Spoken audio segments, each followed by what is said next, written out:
राजकुमार और सफेद नाग। बहुत समय पहले की बात है। राज्य सूर्य महल में एक सुंदर, बुद्धिमान और परोपकारी राजकुमार आदित्य रहता था। उसकी आंखों में गहराई थी और उसका हृदय सच्चाई से भरा था। लेकिन एक अजीब बात थी, जब भी वो शीशे में देखता उसकी परछाई धुंधली दिखाई देती, जैसे कोई छुपा हुआ राज हो। एक दिन राजमहल के सबसे बुजुर्ग संत ने उसे एक रहस्यमय भविष्यवाणी सुनाई।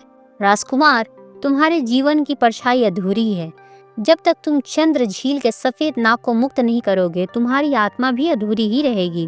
राजकुमार अचरज में पड़ गया। सफेद नाग, चंद्र झील, ये कौन था और क्यों उसे मुक्त करना था? राजकुमार अपनी सेना के बिना अकेले सफर पर निकल पड़ा। पहाड़ों को पार करते हुए, घने जंगलों से गुजरते हुए अंततः वो चंद्र झील पहुंचा। वहां झील के बीचों बीच एक चमकता हुआ सफेद नाग पत्थर में कैद था। उसकी आंखों में दर्द था, जैसे वो सदियों से किसी का इंतजार कर रहा हो। जैसे ही राजकुमार ने झील के पानी को छुआ, झील में हलचल हुई। अचानक सफेद नाग ने अपनी सुरीली आवाज में कहा, राजकुमार आदित्य, क्या तुम वो व्यक्ति हो जो मुझे मुक्त करेगा?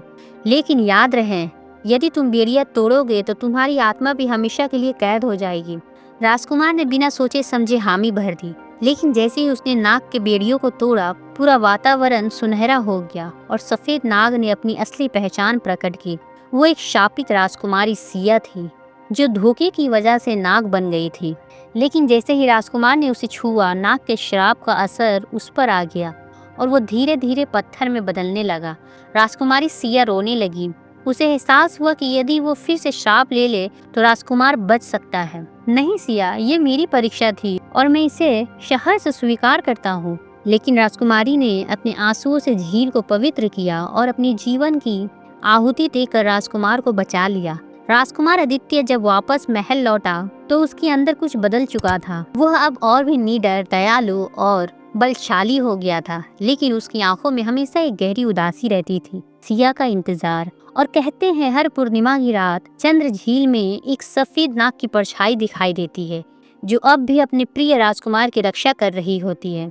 सच्चा प्रेम कभी नहीं मरता, वो केवल समय के पार चला जाता है।